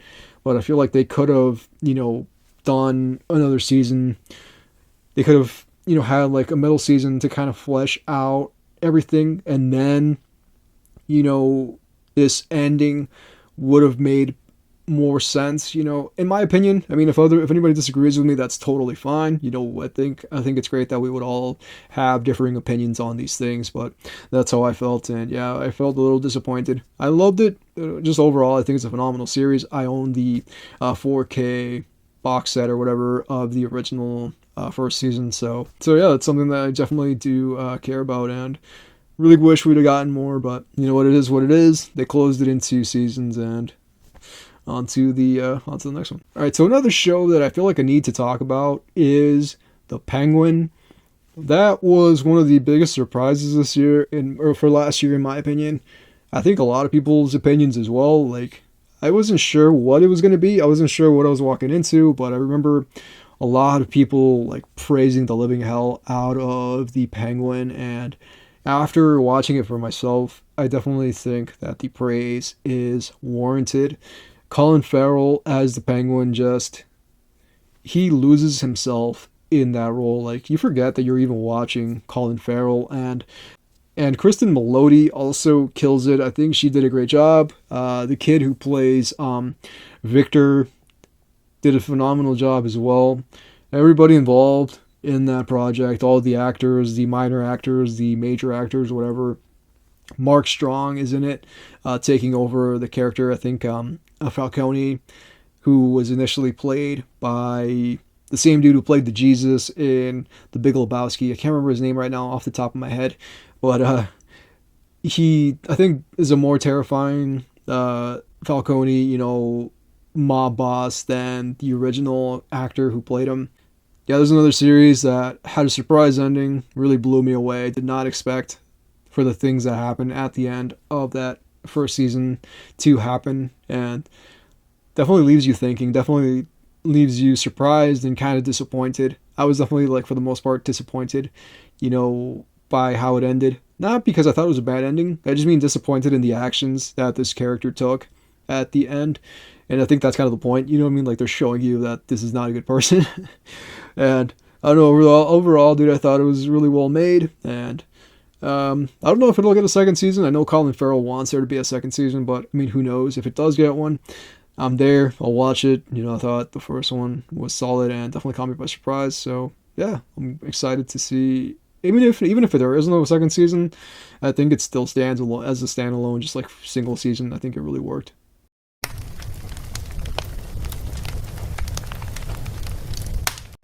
Alright, so there's only one video game that I want to talk about, and that is Silent Hill 2. And so I'm a massive fan of the Silent Hill franchise. I mean, I wear Silent Hill shirts all the time in these videos. I think I've worn like Silent Hill 2 and Silent Hill 3 shirts, while making these videos on this channel. And Silent Hill 2 is one of those games that just meant the world to me when I was like in my early 20s, when I was like 21, 22, or yeah, I'd say like more like 22, 23.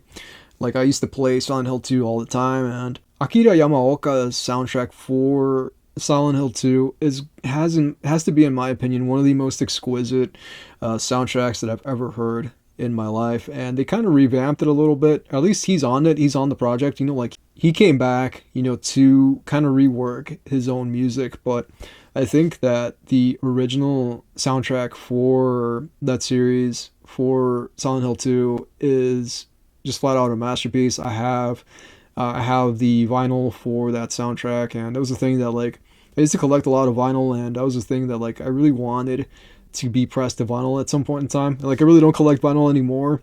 Like I kind of stopped collecting. I mean, I will like pick up the odd, here or there vinyl if it's something that like I really care about.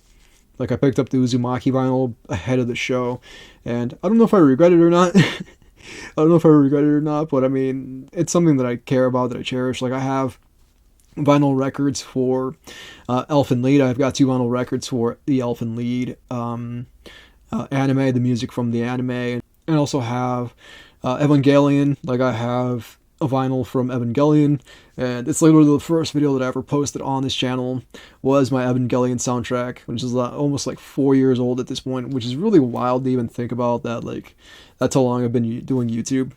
That is one of those things where I cared so much about Silent Hill 2 that like I wanted to own the OST for it, and seeing this remake, I think they did an exquisite job with the remake. Bluebird team absolutely killed it.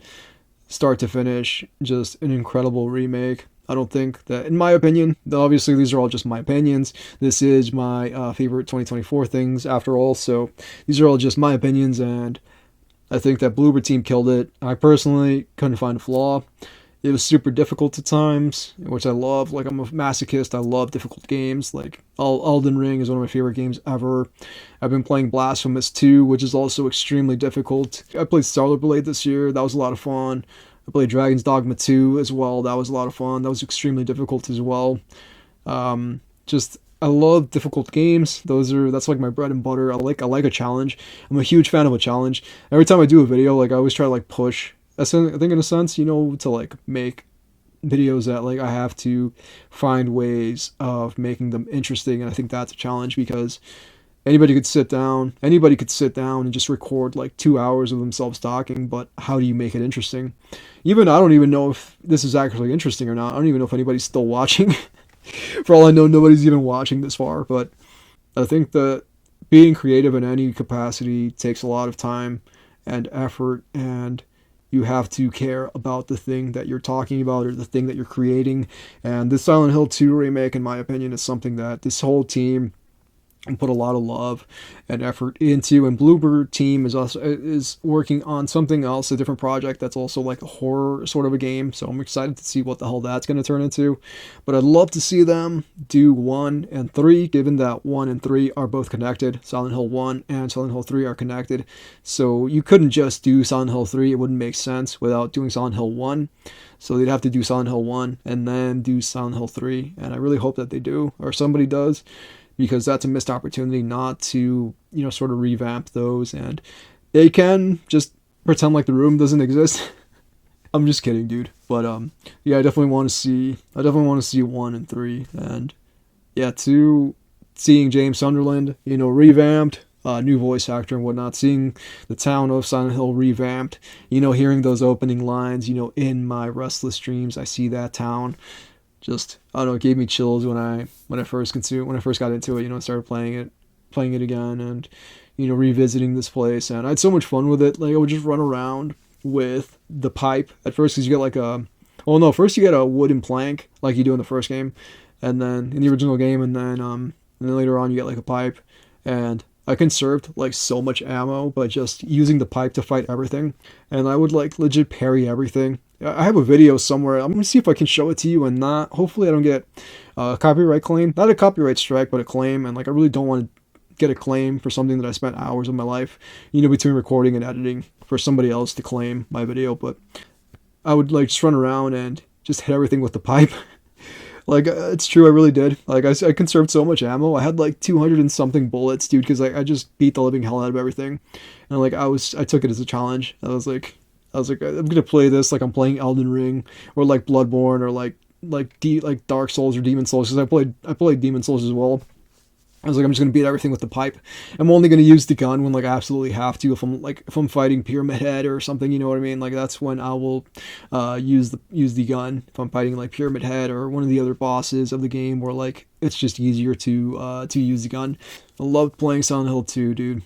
Just getting to revisit that world, getting to spend time with James, and seeing Maria again, Angela, Eddie, Laura, Mary, and whatnot, all these characters from the original game, getting to getting to re-immerse myself in this just brutally depressing world, super oppressive. I don't remember it being as oppressive. Like, playing it the second time, it felt so oppressive.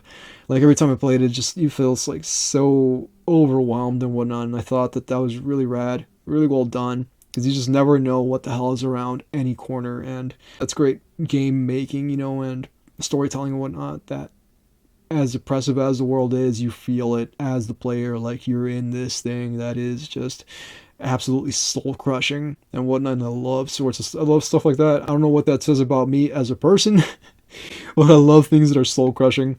I mean, one of my favorite series ever is Goodnight Boon Boon. So I mean, yeah, I love things that are just absolutely devastating. And yeah, that is it for this part. And we are now gonna go ahead and move on to my 5 favorite manga series of 2024.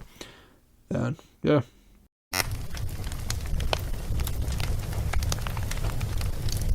Alright, so we did it. We made it to the end of the video. My top 5 favorite manga of 2024. But before we get into my top 5, I just want to say that 2024, in my opinion, was an absolutely wild year. Some of my favorite films that I've ever watched came out this year. Some of my favorite manga that I've ever consumed came out this year.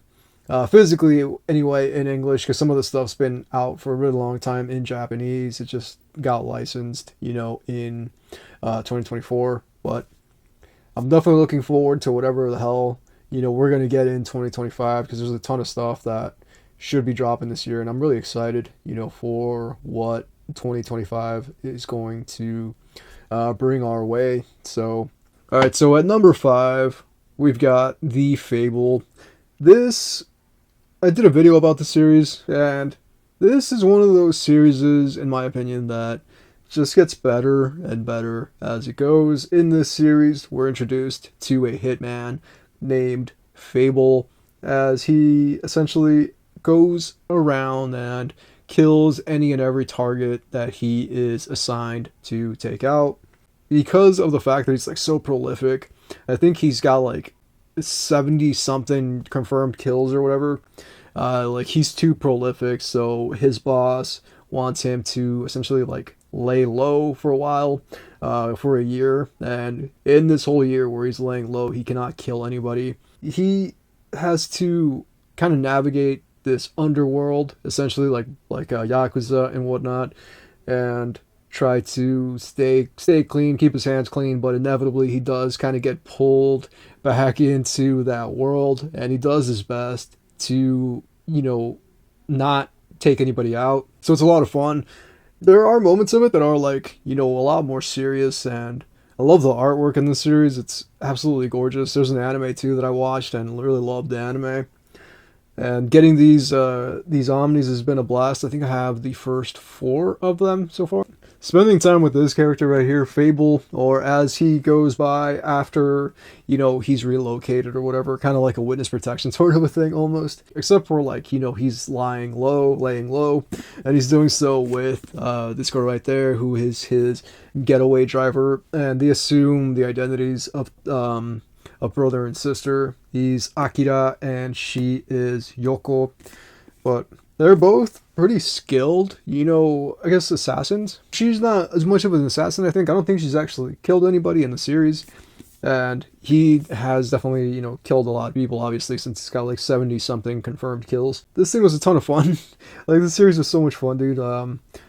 He's got this bird here that, like, he's got to adopt a pet at one point in time in the series, and he adopts that bird, and he calls him Daicho, I think. Daicho. I can't remember what the word for captain is in Japanese. But yeah, he pretty much he names the bird captain, and it has been just such a wild ride getting to experience the story, because parts of it are like I'd said before, like really dark and whatnot.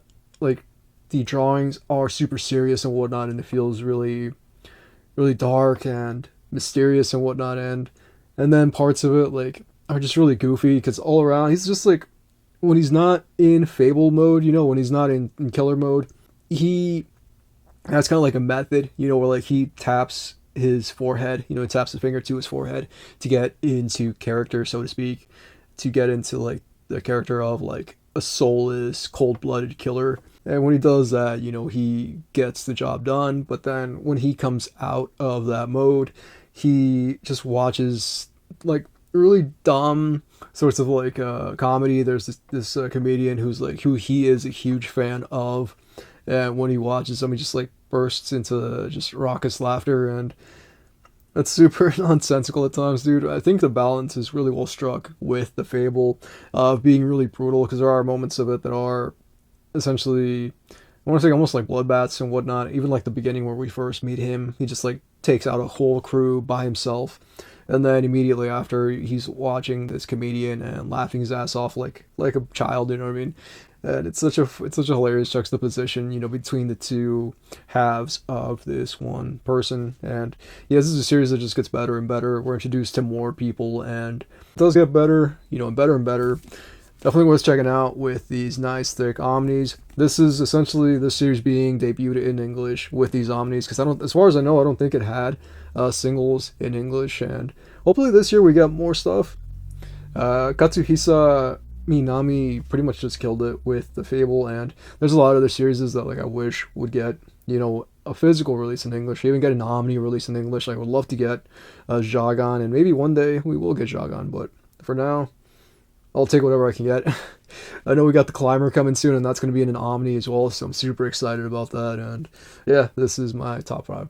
Alright, so next up, at number 4, we've got Gannibal. This is by Masaaki Ninomiya. This was crowdfunded, by the way, by Ablaze Manga. That's pretty cool that they did that. I think there was like a hardcover or two that was released for people that backed the Kickstarter or whatever.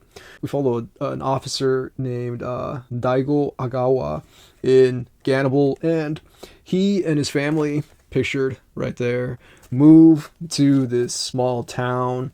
The former officer, you know, that had moved to the town before him, like his predecessor, went crazy and I think disappeared or something like that, and it is believed that the people of this town, not every single person, but there's like a specific family in this town that are believed to be cannibals.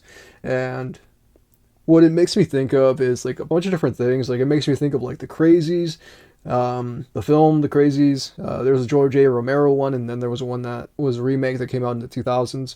I saw the remake. I haven't seen the George A. Romero Crazies. It makes me think of that sort of thing. There was another movie too that I was thinking of, Hot Fuzz, you know, Simon Pegg, Hot Fuzz, makes me think of that. Like his character right there, Gawa's character, makes me think of like Simon Pegg in Hot Fuzz, you know, where like he moves to this quaint town and there's something really off about it, like how it's so perfect, why is it so pristine, and you realize that there's something much more sinister sort of going on, you know, in the background of this town. And that's kind of the thing with Gannibal. Only in this story there's like cannibals or whatever.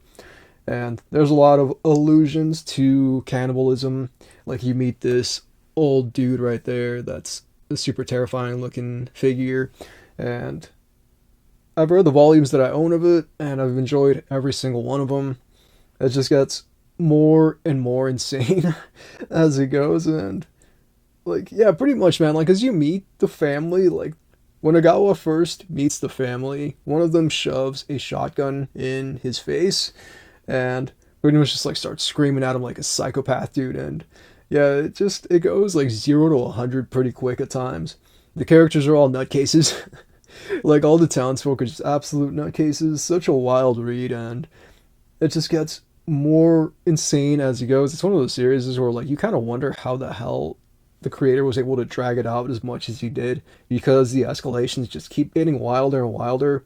I remember like at one point reading volume 2 thinking like, where the hell do you go from here? Because like he confronts these people at one point in time, and it just kind of feels like that feels like a sort of ending in a sense, you know. But it just keeps going from there, and like a new thing sort of like starts to unravel. And somebody that in the beginning I thought was the main villain, the dude who I thought that was the main villain, is actually like the most sane person in the family supposedly, which like I kind of start to see, as you kind of go through it, you start to see that, like, yeah, maybe he isn't the craziest person in this screwed up family of cannibals. I'm not confirming that they are or not, because, like, it hasn't been confirmed that they are cannibals. But there's a lot of throwing around of, like, from the townsfolk and from other people that, like, these people are cannibals. And we learn more and more about different uh, aspects and whatnot, and the former cop that was there before Agawa, his predecessor.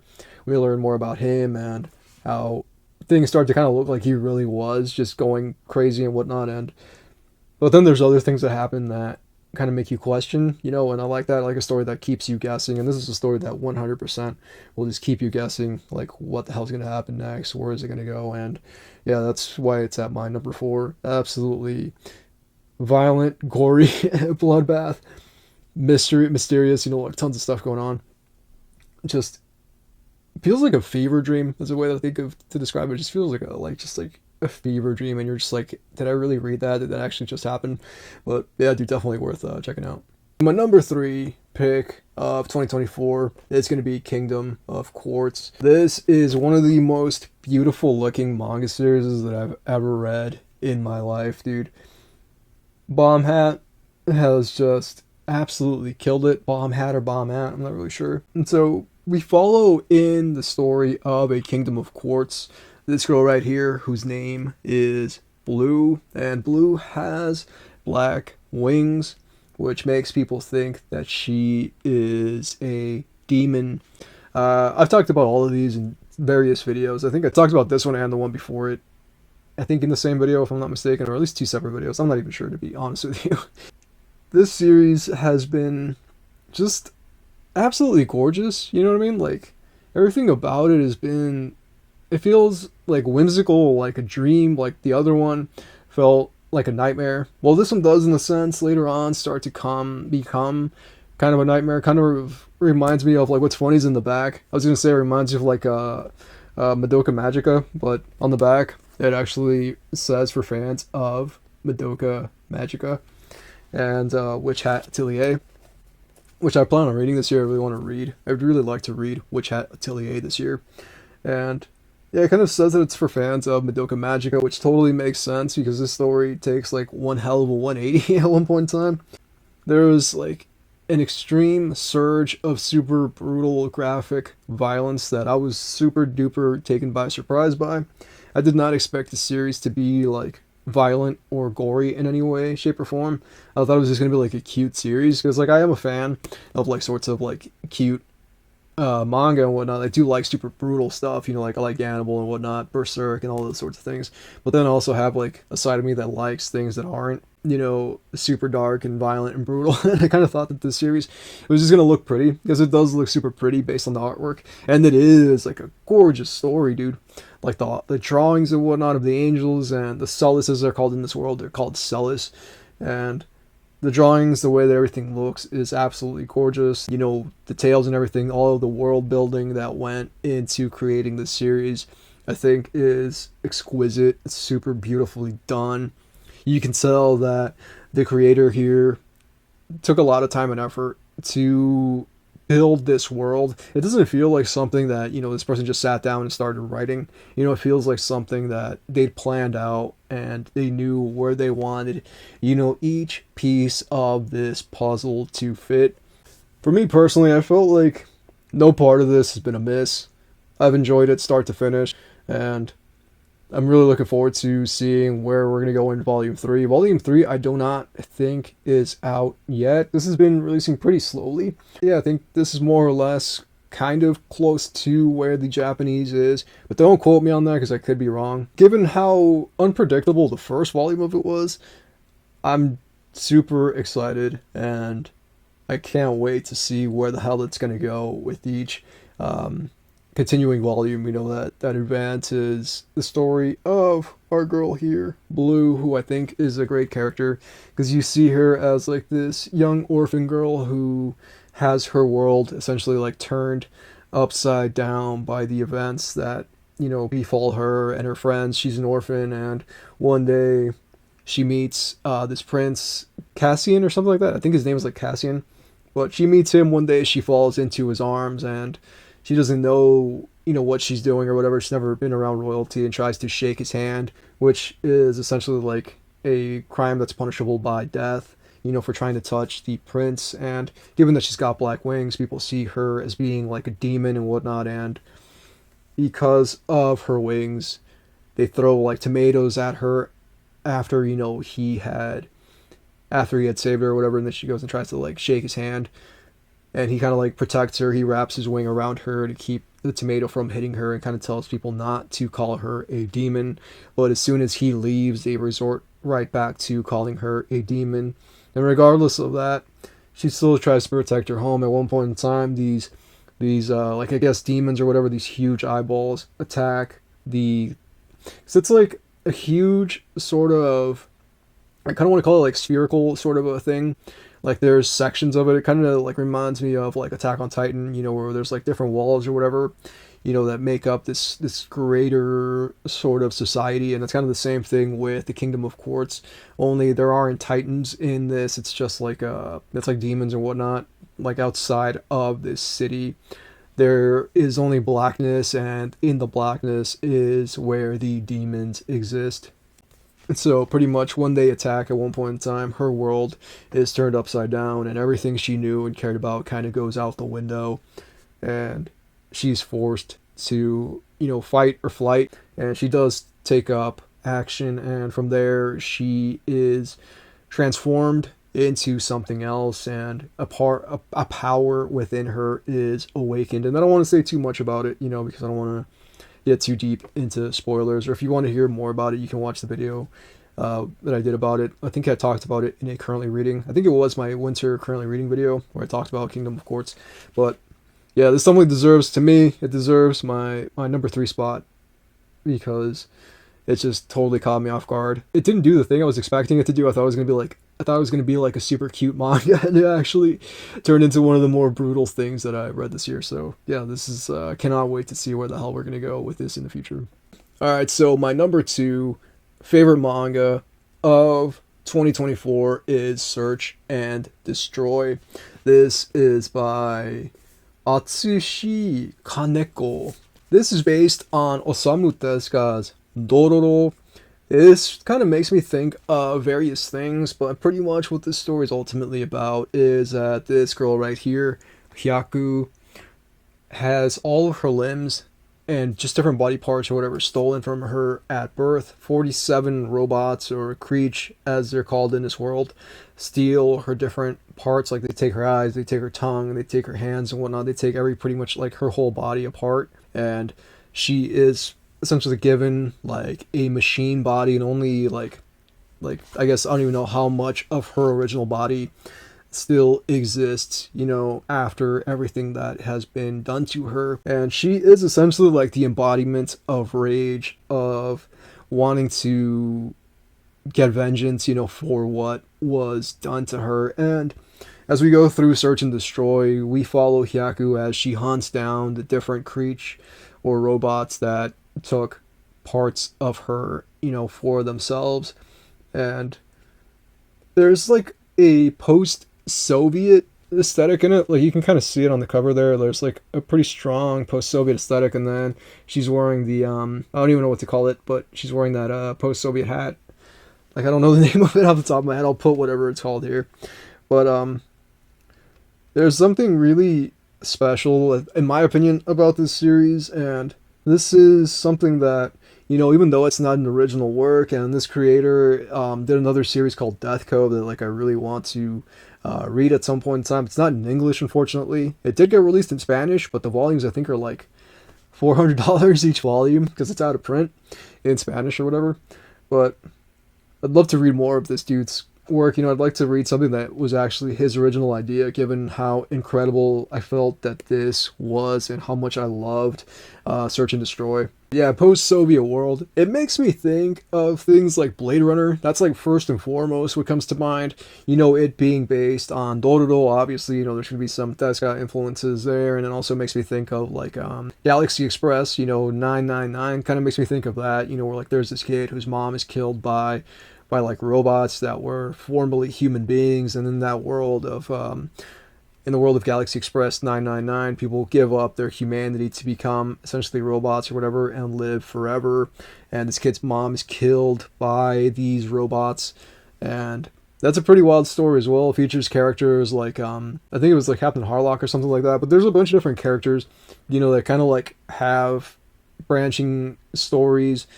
And some of them are featured in Galaxy Express 999. It's like a film, and then there's also a TV show of it and whatnot. But that's also what this makes me think of. It makes me think of that. It makes me think of those different things that I mentioned. But within like a Soviet sort of aesthetic, like futuristic as well, like super dystopian and whatnot. The story takes place after a war, kind of like the Cold War, essentially, and it is like snowing, so it kind of makes sense, it kind of fits that whole aesthetic and whatnot. This is something that Atsushi Kaneko had written after he was approached by Tezu Komi to do a story by Osamu Tezuka in his own style, and he had originally chosen, I forgot what it was called, the Efferets or something, I forgot what that story was called, that he had chosen to do, but they wanted him to do something a little bit more well known, and he ended up picking Dororo. And we're kind of glad that he did, because his take on it, like I loved every page of this first volume. I have volume 2 pre-ordered. I'm not sure when it's going to arrive. I think it comes out in March, if I'm not mistaken. But yeah, I'm super excited for that to drop, because the work that has gone into this thing, and like you can feel the rage that Hyaku feels in the way that she takes her revenge, exacts her revenge on the different creatures that took the parts of her body. And it's pretty wild the way in which each creature uses what they took from her. Like one of them has her eyes, and that creature uses her eyes to see the beauty and humanity, but not in the way that you would see something and it'd make you cry. This dude sees beauty in suffering. He sees beauty in human suffering, and he wants to create human suffering. He sells weapons and whatnot because he loves human suffering and he wants to see people die. He thinks that's the most pure sort of humanity there is. People in tears, people losing their lives and whatnot. It's really brutal at times, and it's really wild. Such a interesting sort of a story, dude. And yeah, this is way the hell up there. If not for my favorite of the year, this would probably 100% be number 1. But yeah, if you haven't checked this out, please do. Please read Search and Destroy. Alright, we did it. We're at the end of everything. This is my absolute favorite manga that dropped in 2024. I've read the first 3 volumes of this thing, and I've loved each volume more than the last. I remember when I picked up this first volume of Full Night and poured through it, I was just like, this has got to be one of the most miserable yet compelling things that I've ever read in my life. And then I made a video called The Miserable World of Full Night. So pretty much with Full Night, with the miserable world of Full Night, we follow Toshiro, who is this dude on the cover, and Yomiko, who is not on the cover anywhere. I thought she might have been on the back or something. But yeah, I love these 2 characters. Toshiro especially, because this dude gets put through the absolute ringer. And I feel like I'm a person that, like, every day of my life I get put through the ringer. And I just started, like, swallowing my hair. Kasumi Yashida killed this series, dude. Just every volume has just gotten progressively better. I mean, better and worse, worse in that, like, it just gets more miserable as it goes, but better in that, like, it's just so intriguing. Like, you want to see what the hell's going to happen next. You want to see what, this dude's going to get put through next, and it's kind of inevitable to, in a sense, spoil this story. So I'm going to tell you some things, but I'm going to try not to give you too much of it so that I don't ruin your experience, going through this world. But Toshiro is pretty much like a dude who's down on his luck. There's not really a whole lot going for him. His mom, there's something wrong with her. I think she's like bipolar or something. And she has way more bipolar episodes of late. And it's just getting progressively worse and worse and worse, to the point where, like, she almost kills him at one point in time. And he decides that he wants to take this thing called transfloration. And the world of Full Night is a world where it is perpetually nighttime. I think like over 30 years ago, something happened and the sun just went out, and the whole world is covered in a curtain of black. and to try to keep humanity from essentially going extinct and dying. There's a procedure that is created that's called transfloration, where a seed is planted inside of a person, and over the course of like 2 years, that seed eats away at the inside of you and you start to become a plant, kind of like the movie Annihilation, where like the one girl goes into the field and there's like plant people all over the place, something like that. Or even like Fallout 3, like Harold, I think his name was, from Fallout 3, who becomes like a tree. He's like a ghoul who becomes a tree. In this world, people become plants to sustain, the rest of humanity. And there's kind of like prerequisites or whatever. Like you have to fit a certain criteria to be able to be considered, for transformation. Like you're dying, you have cancer or something, or like you're super old. And if you do go through with the surgery, you're given like 2 million yen, and you could pretty much spend those 2 million yen however you see fit. And at the end of those 2 years, you'll become a plant. So you're pretty much giving yourself a death sentence. So like they pretty much like save it for people who are going to die, since they already essentially have, a death sentence one way or another. And that's kind of like the setup, for the first volume. Since he has like nothing to live for, he feels like he's at his rope's end. He wants to do the transfloration, and they agree to do it because he's like at that point where he's going out, one way or another, unfortunately. And he gets the money and is immediately robbed. He's beaten, robbed, and all the money he received is taken away from him. He ends up getting a job with Transflora Medical, I think is what they're called. And he uses his ability to try to help people, and that's kind of like what the first volume does. And then in the second volume, we're introduced to more happenings, and there's even like a serial killer afoot. And I don't want to say too much about that part of it to not, give too much away. But in volume 2, we're introduced to a serial killer that only Yashiro can help track down, and it gets progressively more brutal. And there's a thing that happens in volume 2 towards, I'd say, like the middle end of volume 2 that was super devastating for me. And I was like, damn it, dude, I gotta wait forever for volume 3 to drop. And then volume 3 did drop, and like I read it like as soon as it arrived. I just picked it up and read it. And the funny thing too is like I went out of my way to get volume 2 because I'd pre-ordered volume 2 from Amazon, and it ended up that it sold out somehow, even though I'd pre-ordered it forever ago. And I ended up going to my local Barnes and Noble, and I got the last copy of Full Night Volume 2 at my Barnes and Noble, and I just went home and read it that night because like I had to read it. I couldn't wait. I think I read it like that night. I can't remember if I read it in like 2 or 3 sittings or if I like just poured through it like in one sitting because I couldn't put it down. Like I needed to know, what happened next. And then Volume 3 was kind of the same thing because like Volume 2 kind of cliffhangered. Like I needed to know, what the hell was going to happen next. And Volume 3 did not disappoint.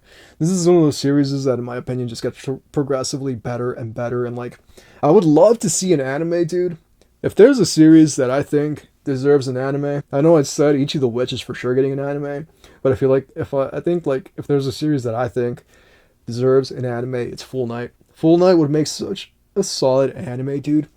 Because like, it has everything, man. Like there's suspense, there's action, there's the idea of it, I think, is really wild too. The one day the sun just blots out and we're left in complete blackness, and it's like, how do you kind of survive a situation like that? Obviously it's fiction, it's not real and whatnot, but how do you survive a situation like that? And it's one of those series that really just stuck with me, and I still think about it all the time. I think about the characters and the situation they're in, and it'll make you want to go back, and you'll feel like each new volume you're spending more and more time with these characters that you grew to love and care about and whatnot. And yeah, like I said, in volume 3 there's a certain situation that I don't want to say fully resolved, but it does have a sort of clarity and whatnot. And at one point in time you think it's going to go one way, and then it ends up going another way, and it's like you just feel like a weight is lifted off your shoulders, because like I personally felt that, because I was thinking like, oh man, please don't do this. And yeah, dude, it's such a solid manga, man. This is hands down my favorite manga of everything that I read last year. This is hands down my favorite thing that dropped, and there were some heavy hitters that dropped last year that, you know, could have easily taken the spot of my favorite manga of 2024, but